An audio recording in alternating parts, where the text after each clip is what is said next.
Dalani alinga kwe, ani abakwenkana. Ayenza kola byokola, tewali tele tewali. Mazima ni alinga kwe Yesu, ani abakwenkana. Ayenza kola byokola, tewali tele tewali.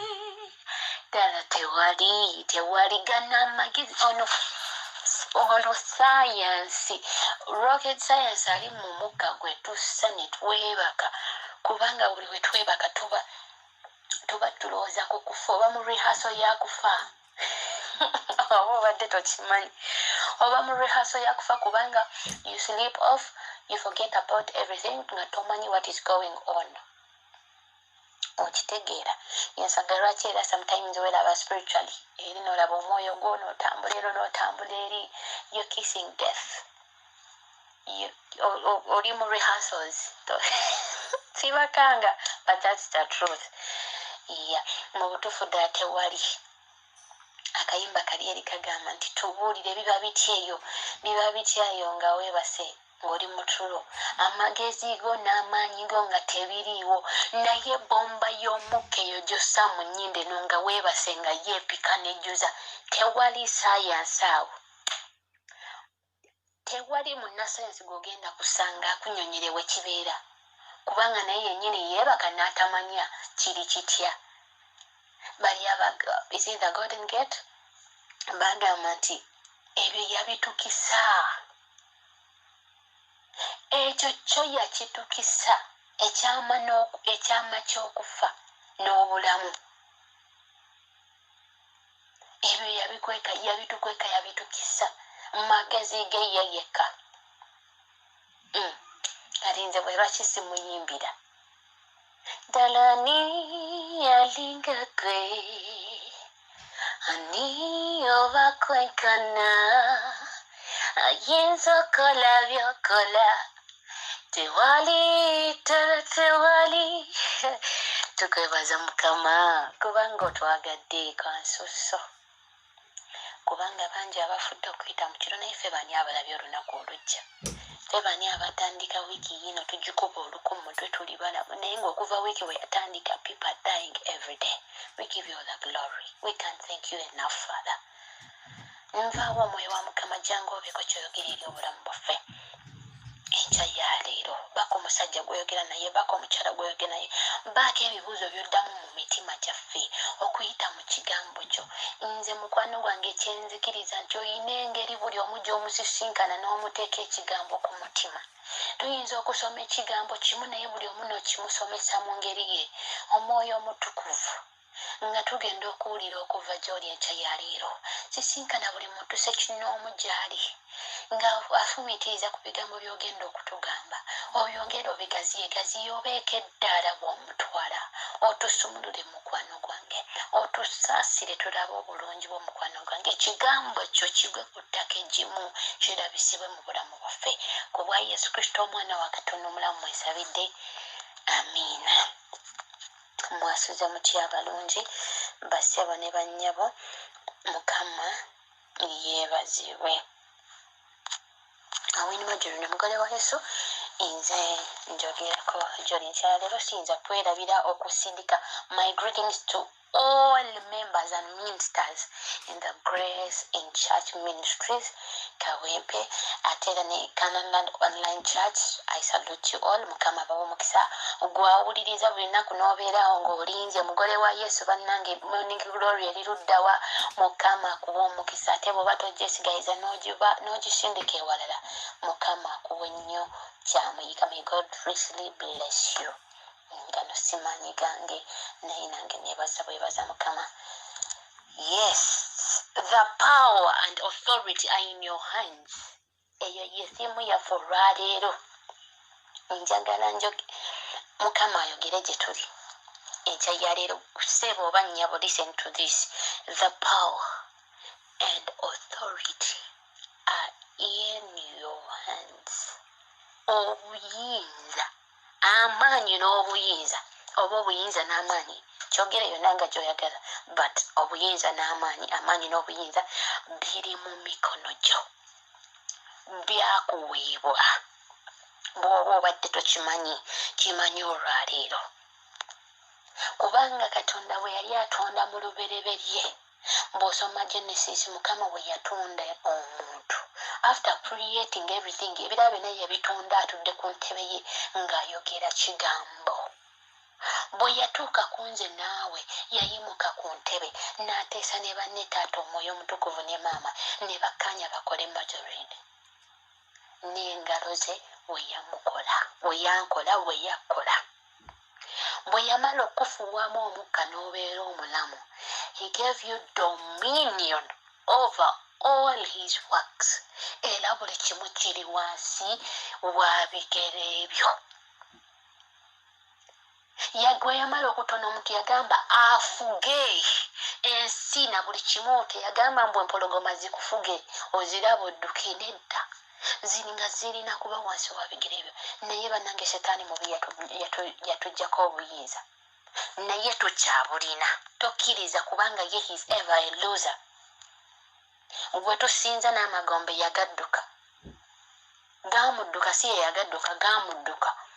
Ebisomozo by'okufa n'amagombe n'abimuggyako. Kitegeeza we gained our authority and power again. We got them again. We regained the power and authority. Yesu we yamala okutuwangulira. So the devil is never ruling our lives. Hallelujah. Amaanyi n'obuyinza obirina. Njagala okigezeseeko, nze nkigezesezzaako mu bulamu bwange. With faith, boldness, determination, n'ogamba I have the power and authority, I can command this nekiba. Kigezeeko mugambe Mukama oba obuyinza n'amaanyi wabumpa, commanding endwadde n'okufuluma mu bulamu bwange. Nze nkugambye I'm a living testimony ku bulamu bwange. I've ever done it, not once, not twice. Mulimu embeera gy'otuukamu nga si yakusabira. Mulimu embeera gy'otuukamu nga terina nakujja ku mmere mb'osiibe. But you have to use the authority and power that you are given. Hallelujah. Ng'olina kukozesa amaanyi n'obuyinza ebyakuweebwa. Mwana mulokole gwe mu Kristaayo gwe ampuliriza enkya ya leero, I don't expect you to be crying like people do. Bali abatalina Yesu, abatamanyi nti obuyinza n'amaanyi babirina. Number one, when you read the book of Proverbs, waliwo wagamba nti obulamu n'okufa biri wansi w'olulimi lwo. Bwe luba nga olulimi lwo lwokka lulina obuyinza n'amaanyi agaleeta okufa oba obulamu,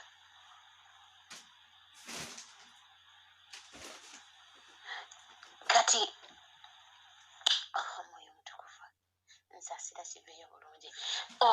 Ekyo kyokka kikumala okumanya nti obuyinza obulina. Agamba n'abo abalwagala olulimi banaalya ebibala byalwo. Bw'abanga omuntu asobola okukolimira ekintu ne kituukawo, obwo buba buyinza, obwo buba authority. Bwe bityo mu negatives ze z'aba akoze, naawe osobola okulangirira ekintu ekiri positive ne kibeerawo. Osobola okulagira embeera with the power and authority that you were given ne kivaawo. Mukama yeebazibwe. Let's go in the book of Jeremiah 1:9 paka ku 11, oba Yeremiya essuula olunyiriri olwa 9 okutuuka ku 11. Agambye bw'ati, awo Mukama n'agolola omukono gwe n'akoma ku kamwa kange. Mukama n'aŋŋamba nti laba, ntadde ebigambo byange mu kamwa ko. Laba leero nkutaddewo okuba omukulu w'amawanga era ow'amatwale. Mwoyo Mutukuvu era ow'amatwale g'abakabaka, okusimbula n'okumenya n'okuzikiriza n'okusuula, okuzimba n'okusimbula. Amaanyi ago n'obuyinza obiwulira right from the altar, from above. Mukama yeebazibwe. N'ayongerayo olwakumi n'omu n'agamba nti era nate ekigambo kya Mukama ne kinzizira nga kyogera nti Yeremiya olaba ki?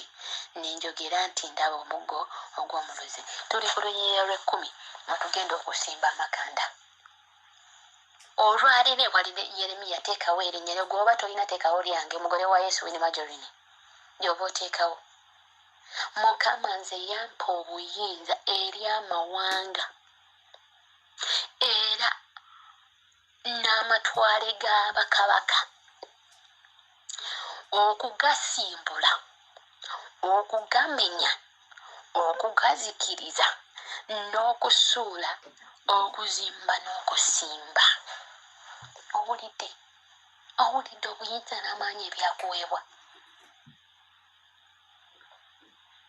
Omuntu ne bw'aba alina ssente nga binojo nga talina Yesu, bw'oba olina Yesu olina amaanyi n'obuyinza over that person. Mukama yeebazibwe. Omuntu nawulirako wano obujulizi, omwami omu yali mulogo, twebaza Mukama yalokoka.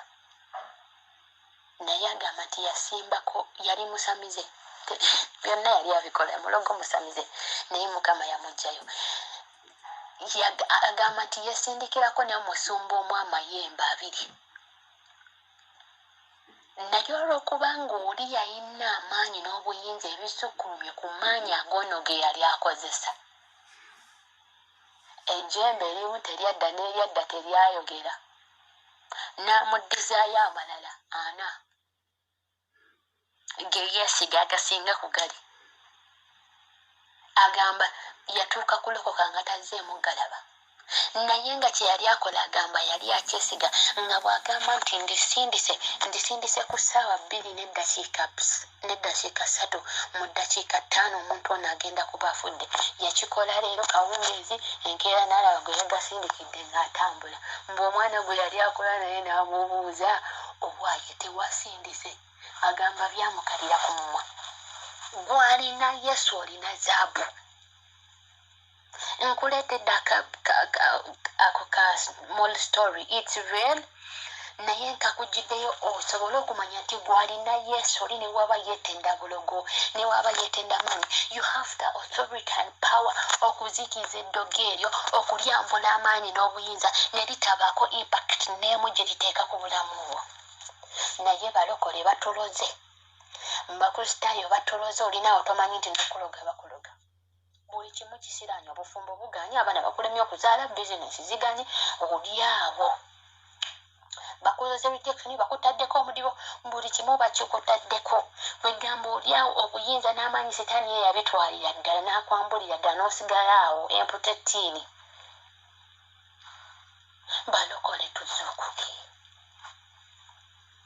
Balokole tuzuukuke. Abasawo bakuwadde ebbaluwa bagambye obuzaayo emyezi 3, whatever kye bayinza okugamba. Olina obuyinza n'amaanyi agasazaamu ezo results ze bakuwadde mu ddwaliro n'ogamba nze ndi mulamu. Emigo egyamukubo gye gimponya, ye n'endwadde y'Abamisiri nze si portion yange. N'okigaana. Mukama yeebazibwe. Bakugambye tolifumbirwa, tolizaala, olina amaanyi n'obuyinza agamenyaamenya ebigambo ebyo ne bitalaba mukisa eri bulamu obwo. Bw'ayogera ku masaza, tagambye nti genda eri mu masaza ga Buganda otandike okugamenyaamenya. Naye those spiritual powers ezo ez'omulabe sitaani ezo azikuwaddeko amaanyi n'obuyinza, ozisimbula, ozikutula, oziyuze, ozitemeetemu, ogizikirize. Mukama yeebazibwe. Ate olina n'amaanyi agasimba n'agazimba.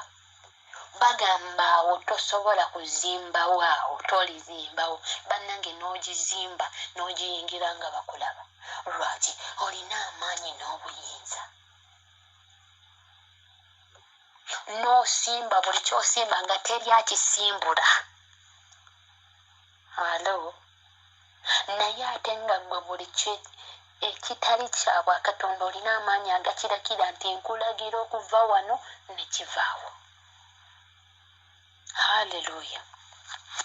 Bw'osomako eri mu Matayo Matthew 10 chapter 10 verse 1 egamba, and when he had called his 12 disciples, he gave them power over unclean spirits to cast them out and to heal all kinds of sickness and all kinds of diseases. Haleluya. Olwaleero gwe disciple waleero bali tusomako basome tebakyaliwo, naye nze naawe olwaleero genda tambula mu malwaliro basabire abaana ba Mukama bawone basumulule. You have the authority. Amaanyi gali nakati Yesu yagamba bali eri kakati omulembe gwabwe gwaggwako gaggwawo nodda fe olwaleero fe abagalina. All over all the unclean spirits. Manyanga dogo twala bitambo zino ensimbu mulokole mu Kristaayo gwe n'otunula omwana w'ekimbe ne kimukuba ali awo ofuuse zonto tobitegeera omwami bamukubbako olina amaanyi n'obuyinza agakuteeka olukomera omwami bwo si kumusiba miguwa. Mukama yeebazibwe. Olina amaanyi agalagira obukuumi ku bizinensi yo bannange oli ne waba nga yeetenda. Nagambye abalina Yesu, we still have our power and authority. Naye bali abatalina sitaani yabakola ki aca abacunya, naye fe ate talina tucunya lwaki we have the authority. Tatusobola natusobola. Mukama yeebazibwe.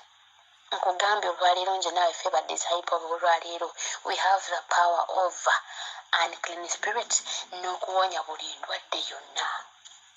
Yimirira mu kukkiriza. Faith without action is dead. Mukama yeebazibwe. Kkiriza oyambale amaanyi okozesa obuyinza bw'olina olagire endwadde eveewo. Eyinza obutabaawo instantly, but if you keep that faith in you burning, if you keep strong, n'ogamba obuyinza n'amaanyi bye nina kigenda kuvaawo. It may take time, but it will still go away. Mukama yeebazibwe.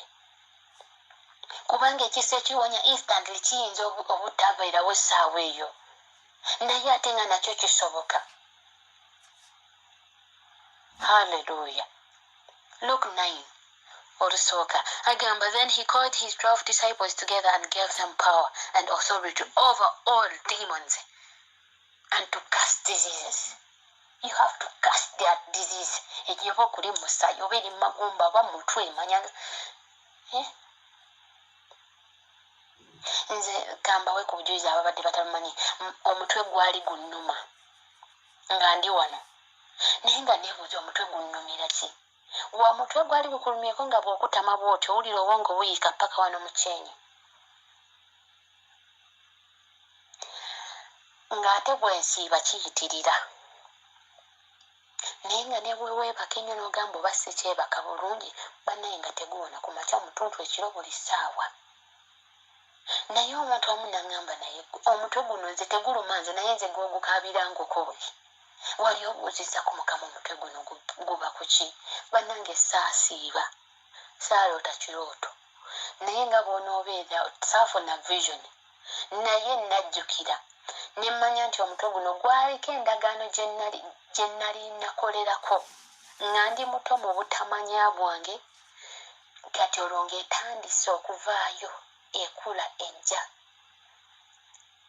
Naye nakozesa amaanyi n'obuyinza ne nkwata ku mutwe gwange.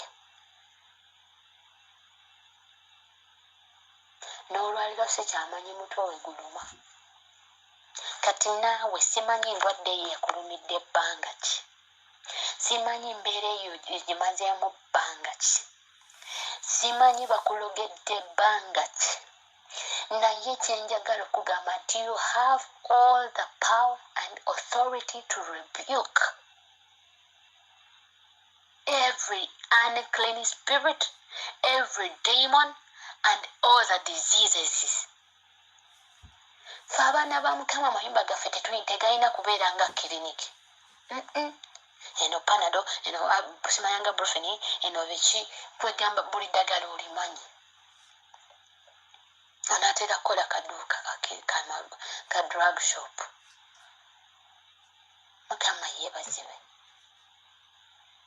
Amaanyi n'obuyinza obulina mulokole.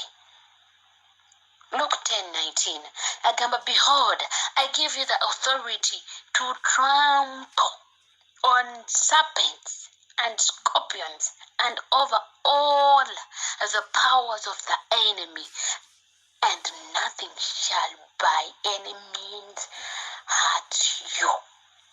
Olira ow'obuyinza akwekonako yagweri. Akwekonako yagweri. All the serpents, oba anaconda, oba biki, yatuwa amaanyi n'obuyinza. Nezi scorpion, neyetenda obulogo mulinako amaanyi.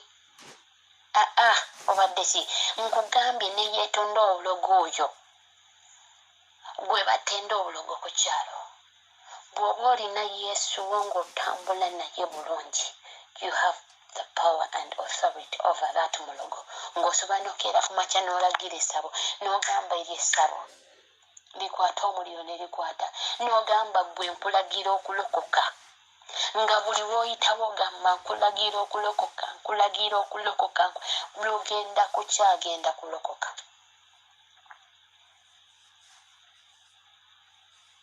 Abamu mpulidde ku bujulizi ng'oli abadde buli wayitawo n'asindika essaala ne bukya ku makya ng'omulogo amugamba maama olina ssente nkugwize wano.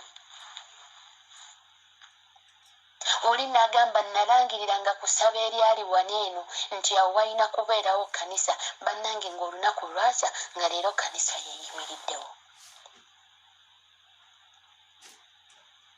Ng'oyagala amaanyi n'obuyinza by'olina bikusegulize, tambula bulungi ne Yesu. Todda mu kusindika faya nkukutula nkumenya nti Mukama yampa obuyinza. Yeremiya 1:10 nkusimbula era nkuzikiriza. Ng'otambula bubi, emizimu gijja kusimbuliza, emizimu gijja. Mukama yeebazibwe. Buli mulabe yenna, omulabe waffe ye Sitaani, tumulinako amaanyi n'obuyinza, kubanga yatugamba yawangudde naffe tuli bawanguzi n'okukirawo. And we can do anything through him who strengthens us. Buli kimu tusobola okukikola kuba oyo atuwa amaanyi, ate yatuwa amaanyi n'obuyinza. Yasooka ku lutabaalo ne tugoberera. Haleluya. Yesawo olagira embeera lwaki ekufuga, embeera lwaki ekuzimbako akayumba. Gw'owa amaanyi okaabe leero n'enkya naluli, gw'owa amaanyi. Ow'amaanyi takaaba, akozesa amaanyi ge, akozesa buyinza bwe. Tolowooza nti olina amaanyi n'ogenda odde ku bantu obakuba emigere n'ebikonde. No. Bayibuli egamba nti ebyokulwanyisa byaffe si byakulwana, tetulwanagana mubiri na musaayi, but against the power of darkness, amaanyi ag'ekizikiza, omubi Sitaani gwe tulwanagana naye. Okristaayo mulokole munnange tokera waneno ku makya n'ogamba kano akasajja kamanyiira dda. Anti yatugambye you have the authority and power. Kati kankalage nti siri wakuzanyirako, bajja kukuba. Ate buli bw'otabanguka bw'oti, emizimu bw'oba luli wagoba gumu, guddayo ne kugamba abaaye mujje tugende tutuule, nga gikuyingira mingi. Mukama yeebazibwe. Abampeera nnyo omukisa. Omulungi Yesu tukwebaza olw'ekigambo ky'otutumidde. Omulabe Sitaani abadde atufunzizza ekimala. Kyekimala kimala Mukama. Naye nsaba buli mukazi na buli mukyala na buli mwami yenna abadde tamanyi nti alina obuyinza n'amaanyi, leero omwoyo wa Mukama kimuteekemu. Nsaba weerage mu kamwa k'omusajja oyo n'omukazi oyo ng'ayogera eri embeera eyo, Mukama eve mu bulamu bwe. ng'ayogera kyayagala kibe mu bulamu bwe mukama kibeerewo kubanga ogamba amaanyi gali wansi w'olulimi lwaffe n'abalwagala mukama bagenda kulya ebibala byalwo. Nsabye omusajja ono omukazi oyo mukama ali ku bibala by'olulimi lwe olw'obuyinza n'amaanyi ag'obulamu gwe wateeka mu lulimi lwe. Mukwano gwange omulungi Yesu, twegatteko mukwano gwange nga tukozesa obuyinza bwaffe n'amaanyi kubanga bwe tuyimirira ku lwaffe ffekka tetulina kye tusobola kukyusa, naye gwe omwoyo omutukuvu yawanguza Dawudi n'alumba Omufirisuuti omusajja eyali omulwanyi naggwano n'amutemako omutwe. Bw'otwegwattako n'otukulembera naffe tuwangula. Taata nsabye otukulembere mu buli kimu, ku mirimu gyaffe mukama leka tubeere n'amaanyi n'obuyinza, mu maka gaffe leka tubeere n'amaanyi n'obuyinza, mu famire zaffe leka tubeere n'amaanyi n'obuyinza, ku mawanga mukama tubeere n'amaanyi n'obuyinza. Buli wamu kabaka w'abakabaka naye ate obuyinza n'amaanyi tubikozesa obulungi mukwano gwange Yesu, ffe nga twogera mu mitima gyaffe nga tusaba mukama nga tulagira n'ennimi zaffe mukama naye gwe ng'oteeka mu nkola kubwa Yesu Kristo omwana wa Katonda omulamu nsabye, amiina. Mukama abanjagalire wiikendi ennungi.